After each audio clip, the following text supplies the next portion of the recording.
mana isan'andro fandaharana tolotry ny fikambanan'ny mpiara-mamaky ny baiboly eto Madagasikara.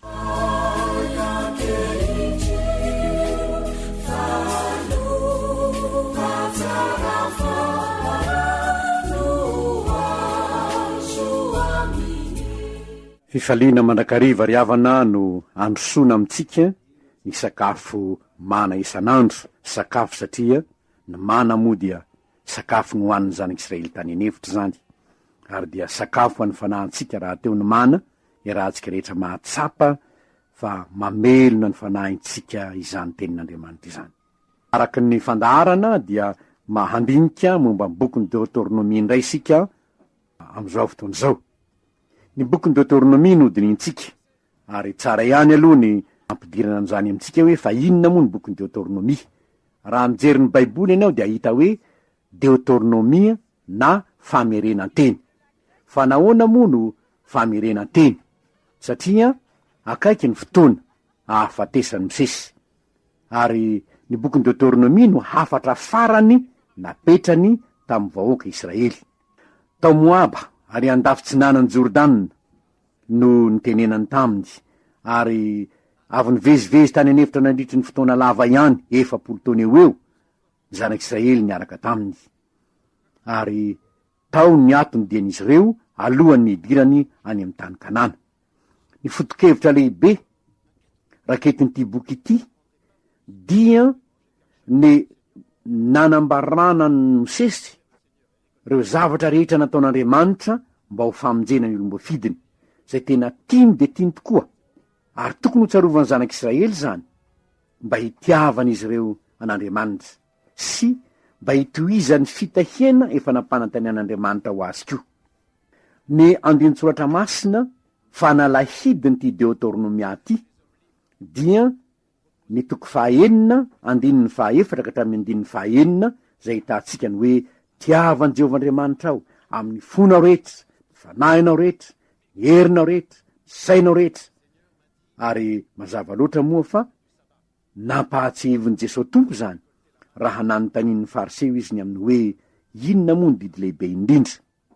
Ka ny mpandinika ny soratra masina dia laza fa tokony ho 90 taona eo ny olona be taona indrindra tamin'ny olona tao, satria reo olona zay niala avy tany amin'ny tany Egipta kanefa tsy nanaiky hiditra tany amin'ny tany Kanana dia naringana tany anefitra. Satria naringana tany anefitra ireo dia nolazainy amin'ny Nomeritiko 420, andininy 720 sy 730, ny 20 taona latsaka ihany no ho tafiditra any amin'ny tany Kanana. Zany hoe raha 20 taona latsaka nefa 40 taona mbola hivezivezy eo amin'ny any anefitra, de tokony ho 80 taona eo ihany zany ny olona be taona, afa-tsy Josoa sy Kaleba. Ary noho izany ry havana, ity boky ny Deutéronomia ity dia tena boky mirakitra ny fanekena ny fanaovan'Andriamanitra tamin'ny zanak'Israely. Ovakitsika ary ny andininy 1 ka hatramin'ny andininy 9, ary de ho tsoatsika zay hevitra tian'ny tompo ho fantatsika ny amin'izany. Nefa alohan'izany de hivavaka isika mba ho tarihin'ny tompo zao teny zao.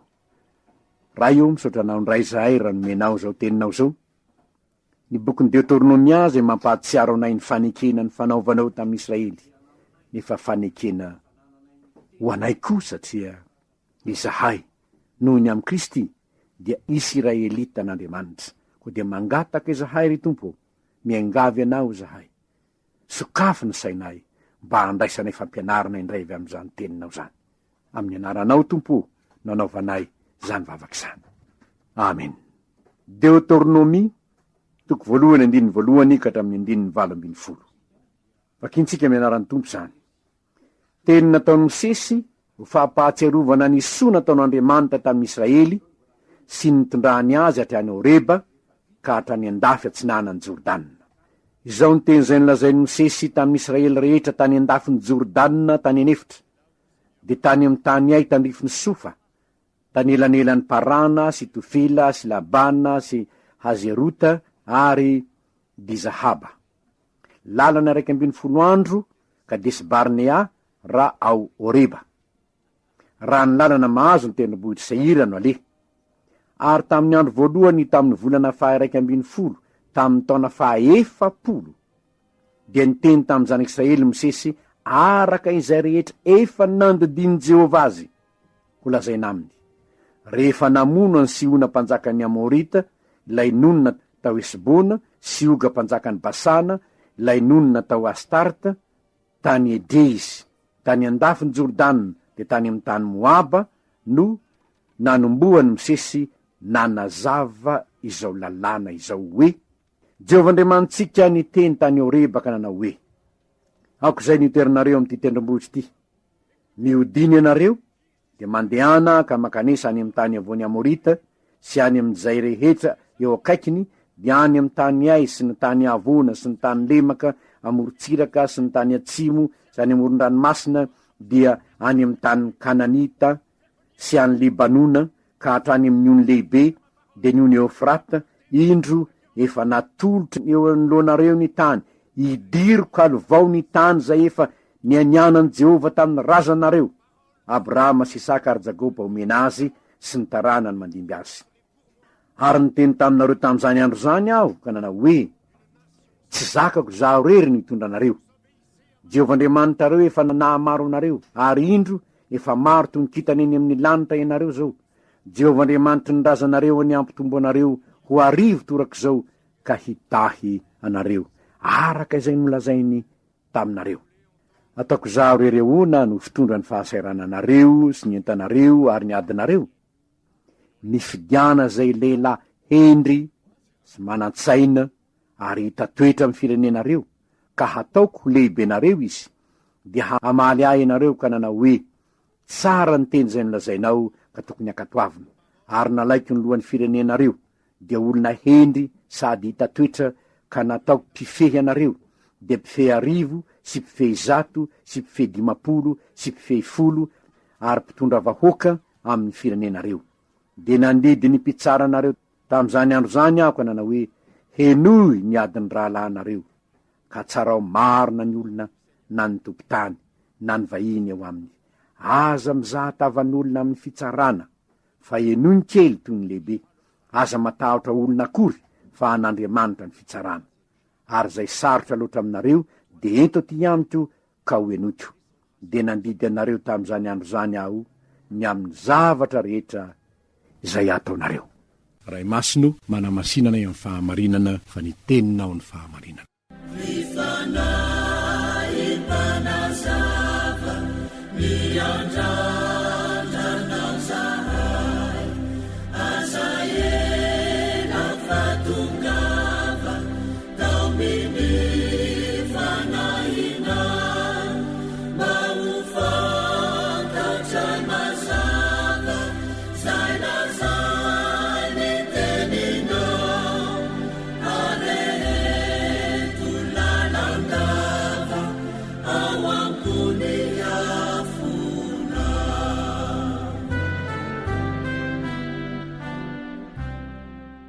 Ny voalohany zay tsara ho tadiditsika dia izao ny hoe: ny teny rehetra no lazainy Mosesy dia ambarany eto fa Andriamanitra no nampiteny zany taminy.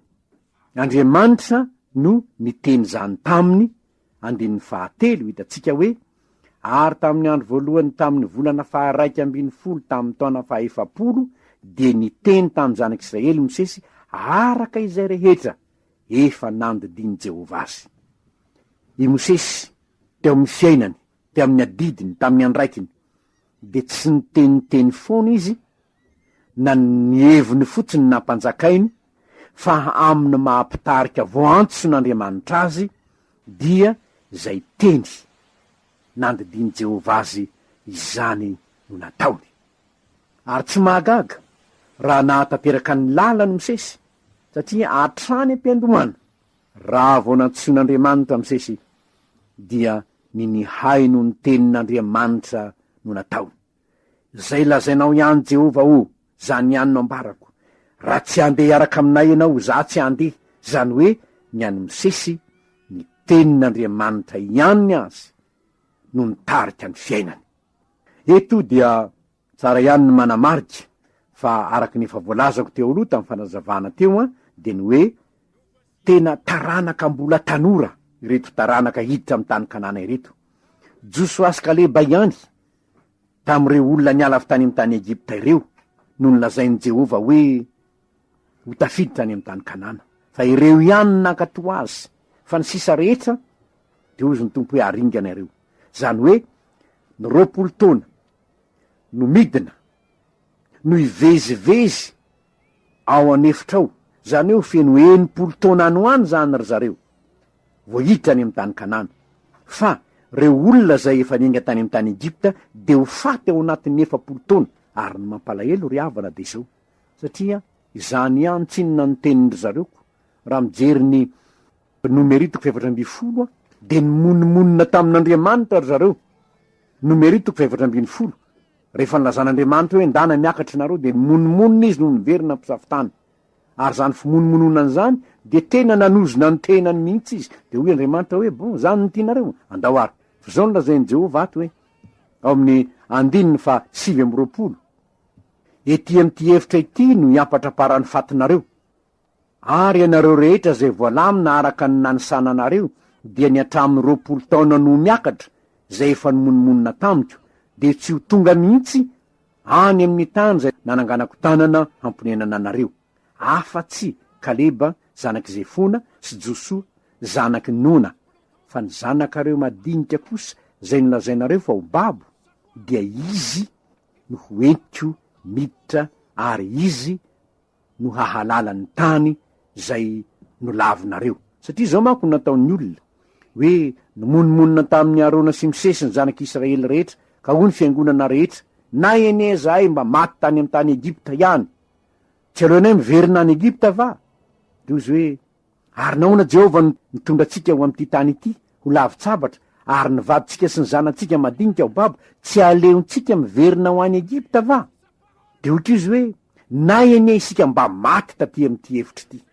Kay zany ny fanirianareo ny tany Kanana ny tiako omenanareo kanefa tsy nanaiky ianareo de zao ary misy zao misy ho faty any ianareo. Zany etaetan'ny olony zany no nitanterahin'Andriamanitra taminy mitozy atsika angeny tantara. I Mosesy kosa zavatra no azavainy nanomboka nanazavany lalàna izy. Ny lalàna moa de fanekena ny fanaovan'Andriamanitra tamin'ny Israely tamin'ny olony 15. Ilaina no azavaina zany a ny lalàna. Fa mpiarana am'zany amitsika am'izao fotoana zao ilaina azavaina ihany koa ny soratra masina. Ilaina azavaina ny soratra masina ary zany mahatonga atsika hiara-mandinika ny soratra masina amin'ny mana isan'andro. Zao anefa mivolazan'ny Petera 1:2-20 tsy efa misainan'ny olona fotsiny ihany zany. Tsy fahalalaina ara-tsaina fotsiny ihany no aizana manazava ny tenin'Andriamanitra fa ilana ny asan'ny fanahy masina io, ilana fandiniana io, ilana mahafantatra hoe fa inona tokoa moa ny zava-nisy tamin'izany fotoana zany so de miteniteny foana ary ahoana ny tokony fampiarana izany am'izao andro ihany atsika zao. Ilaina ny andiniatsika ny tenin'Andriamanitra ary ilaina ny angatahantsika ny fanahy masin'Andriamanitra hanazava amintsika izany. Fa eto no hitatsika fa fahamarinana faharody izao nanazava ny lalàna i Mosesy de ny fanekeny ny fanaovan'Andriamanitra tamin'ny Israely.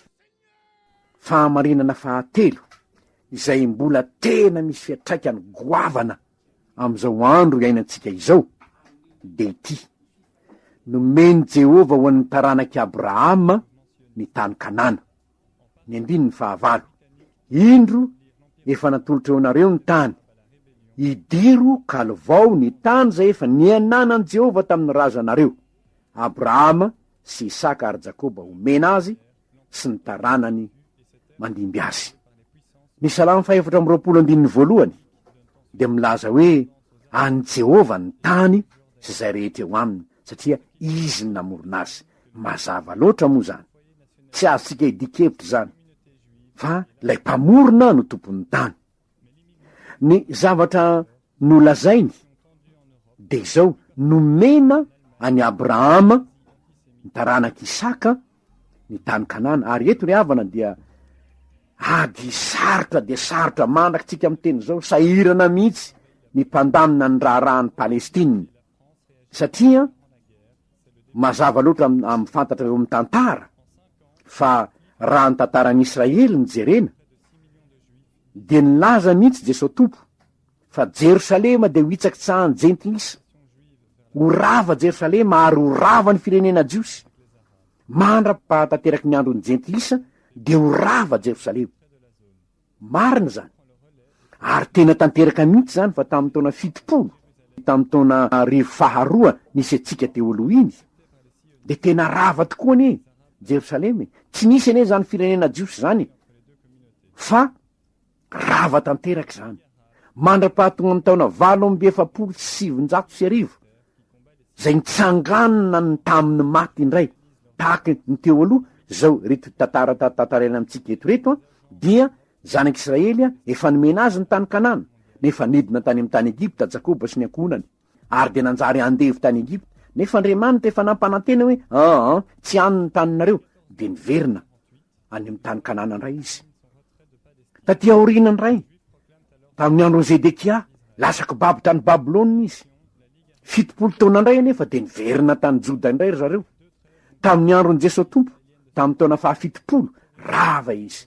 De niforona ndray ny sionisma de jiosy mody amy taniny zany.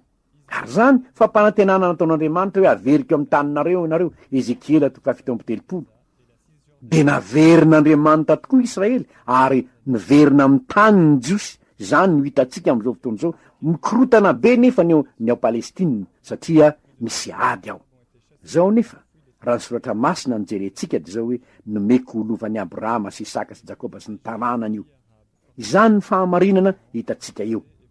Ary noho izany dia nahatsiaro ny fanekeny efa nataony tamin'ny Abrahama any amin'ny Exodus 7:20 no hitatsika izany. Nahatsiaro ny fanekeny Jehova ka de niantso misesy izy amerina ny zanak'Israely any amy tany Kanana indray. Tsaron'Andriamanitra foana ny fanekena ny fanaovany tamin'ny Abrahama. Tsarony zany fanekena ny fanaovany tamin'ny Abrahama hoe ho an'ny taranakao ny tany zay meko nenanao. De eo tsika ny tena sahiran-tsaina hoe ahoana ary ny atao raha nomeny Jehova ny Israely io, atahoana no hiady amin'ny Israely. Sarotra. Ary zavatra zay tokony ho fantatsika de izao: ny filazany tsara ihany no lalana hampihavanana ny Kananita sy ny jiosy. Tahaky ny hampihavanana ny jentilisa sy ny jiosy tsy misy afa-tsy Kristy irery ihany, fa ao amy Kristy Jesosy tsy misy intsony na jiosy na grika na andevo na tsy andevo. Tsy misy intsony rehefa ao amy Kristy ny olona, tonga olom-baovao ny olona, de tsy misy intsony hoe Israelianina sy Palestinianina, fa iray ihany izy rehetra miara-mandova ny teny fikasana.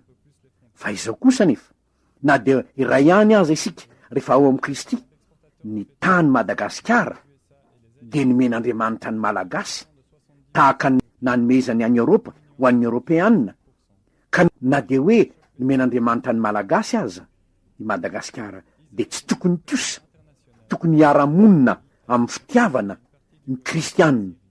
Rehefa naka nationalité malagasy le olona de tokony hiara-miaina amy fitiavana izy eto Madagasikara, ary anao zay ampandroso ny tany sy ny fanjakana tahaky zany ko ry havana.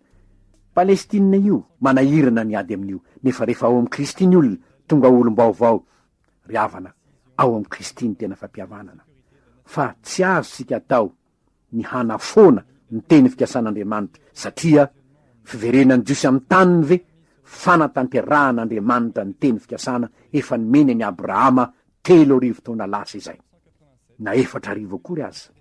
Fa ny anankiray zay hitatsika eto ihany ko zay tena mbola azo ampiarina hatram'izao, ary mbola ampiarina mihitsy manko hoe de ny fifidianana ny hendry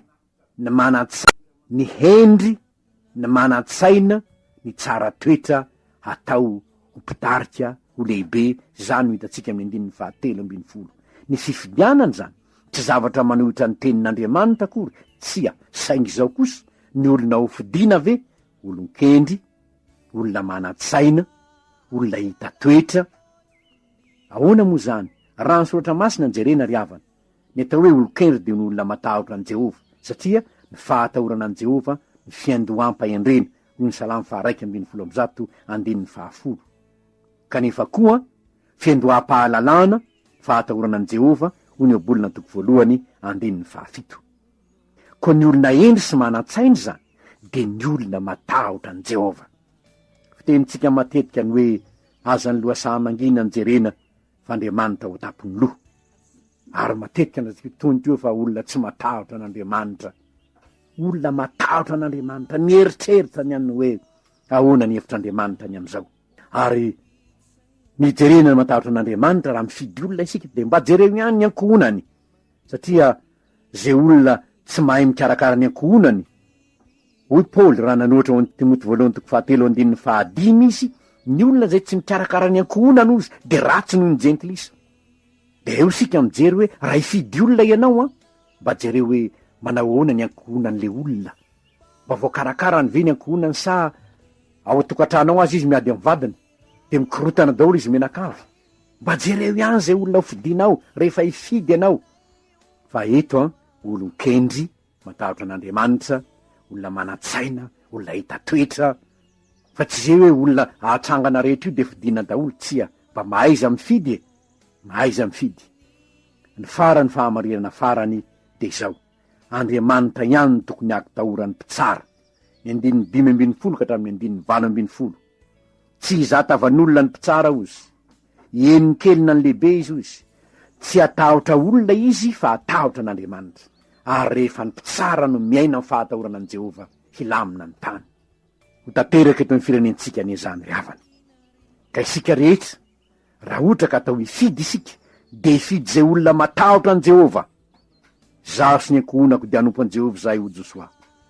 Ao amin'ny ankohonany, eo amin'ny fiainany manokana, eo amin'ny fiarahamonina, ho hita taratra, ho hita toetra, olona matahotra an'Andriamanitra. Ary eto dia engany hanana mpitsara matahotra an Jehova ka tsy hizatavan'olona na andraiky olokolo ny firenena malagasy.